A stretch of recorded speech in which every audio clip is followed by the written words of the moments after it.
Hi everyone, this is Brooke. I'm gonna give the recording a shot since this is something I've never done before and am very interested in giving it a try.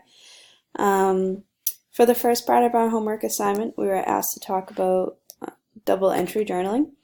And for me, I was kind of surprised to realize this is basically a technique I'm already using on a regular basis. A little different though, of course. So the idea of double journaling being that one column you copy down the text and the second column you reflect on it. For me, I always upload my articles or any reading assignments into this Adobe PDF format. And so the column one, I basically am highlighting. So I always highlight anything that's really important that stands out and makes all this text easier to look at. So the main points. For me, column one, the copying would be the highlighting. And then for column two, reflecting, I always use these sticky notes. So I'll put a sticky note in if I want to reflect or add details or clarify an idea, and sometimes simply to define jargon words that I'm learning throughout this course. There's a lot of heavy language for me that I'm not used to being exposed to, so I'll use my sticky notes to make note of them. For my reading assignment, I was asked to read, I'm not sure if I'm pronouncing this right, but Obbach. It's not an English thing. And so in this article, I used my basic highlighting and sticky note technique. And for this article, the main idea is that they wanted to do a case study on L1 and L2 readers and the strategies they use to do reading and how they think about reading and how that evolved over the semester. So a lot of the L2s were saying that it was very difficult for them to read in another language. There's this belief that they needed to know all the words when reading, and that it could be very difficult to read something in a second language if you don't know every single word. But throughout the semester, students realize that it's not always necessarily about knowing every single word, that it's more about being able to look at the whole page to grasp the idea and the concept and the main meaning from it. And then if you can know more words, you can build on your vocabulary and become a stronger, more confident reader. What else? So I did a lot of highlighting, as I said. It was a limited case study, so there's a lot of generalization that was being made. Throughout the actual course and the tutoring sessions, the woman, Diane, actually interviewed each of the students before and after.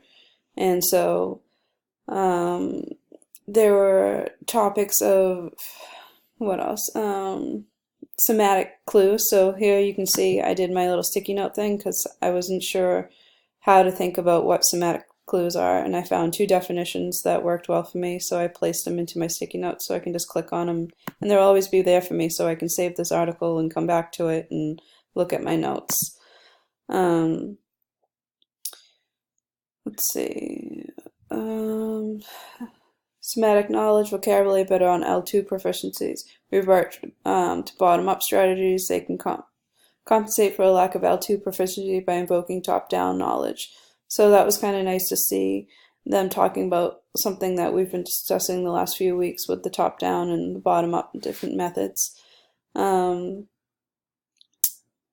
students, in addition to reading, so the first half of the semester, they read basically very heavy, dense academic readings. And this was on purpose to try to get the students to have to work towards understanding what it is they're reading and for them to start to be more conscious of the strategies they use when reading. And in the beginning, she did some interviews, and a lot of the students were saying that in their L1, excuse me, they read and they don't really know what the strategies they're using, but they were able to be more conscious of the strategies they were using when they were reading in an L2. And so some of the findings were that they read more quickly and skip words that they don't know. And this tended to work for a lot of people. And I made a note saying that when we reflect on meaning, we are able to hold on to our connections. So some people would begin just by simply reading the title or the main bullet points and then trying to infer what is the author going to tell me, or what could be the meaning of this article. And that's also a technique that I use regularly. Students wrote in their journal responses to each of their texts, reflecting on the relationships between the text and their own personal experiences. And I think when we can connect a text to our own personal experience, we have a better chance of having it become a lasting memory and having it affect us in our learning or in our life, rather than, oh, I just read it quickly and that was that.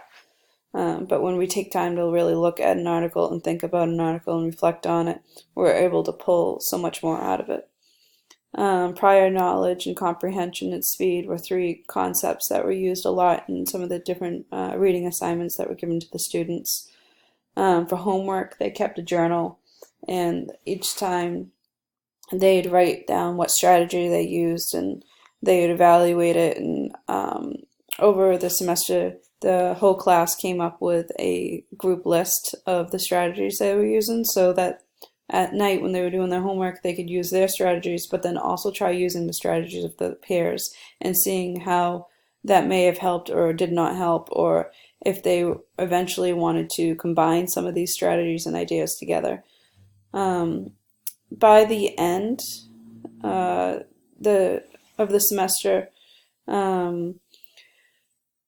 during the interviews, Diane was able to notice the major contrast between, at the beginning, they didn't really know why they used certain strategies or how they used certain strategies, and they made a lot of guesses. But as they developed their journals and worked through this program, they really saw how the reflection made a major impact and how they became less intimidated by the heavy, dense words. Another benefit was halfway through the semester, they noticed the students were getting kind of burnt out from reading the heavy, dense academic texts. And in the very beginning, a lot of the students were saying how they find themselves only reading in L2 for academic or assigned reasons versus for pleasure. And so halfway through the semester, they gave the students an option to choose whatever it was that they wanted to read, and they all chose novels and things that they could really connect with. And this helped change the mindset of being so intimidated and fearful of reading in an L2, and it actually brought new awareness to the students. At the end, she concludes that the critical reading, like close critical reading, didn't work out as well as they had hoped for their overall assignments, but instead their aim became more about transferring research tools to students so that they could use them to inquire about their own reading. And overall, I think they got a lot out of the course because they were able to understand why they use certain strategies or how certain strategies can help them both in their L1 and their L2. For the third part of our assignment, they wanted us to reflect on the Jigsaw articles. So I've actually, I can't remember ever doing one in school.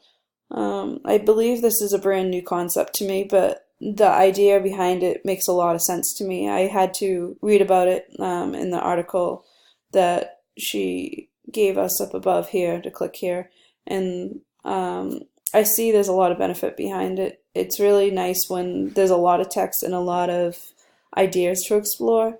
I could see it being a benefit for time management, as well as to see how each person in the group is able to comprehend the readings. And I like that we have more than one person reading each of the readings because, for example, with this one that I read, Rwanda, Corey, Catherine, or even Susan might have a different understanding of the article or a different response to the article than I did. And I think that could be really beneficial for the class as a whole to see varying ideas. So no, I have never used this before or I've been exposed to it before, but I could actually see it in the classes that I'm substitute teaching for. Right now, I've been subbing a lot for the same teacher, and it's a humanities class, 6th grade, and the main subjects we're talking about are culture and the influences of culture and what makes us the same and yet unique and different. And I'm starting to have more opportunity to just explore writing my own lesson plans and working with the lesson plans that are left behind when they are. So I could definitely see this as being something I might want to try to give a shot with these students and then have a group discussion on. So I hope you enjoyed my video chat and I hope it came out well. Thank you for your time. Talk to you soon. Bye.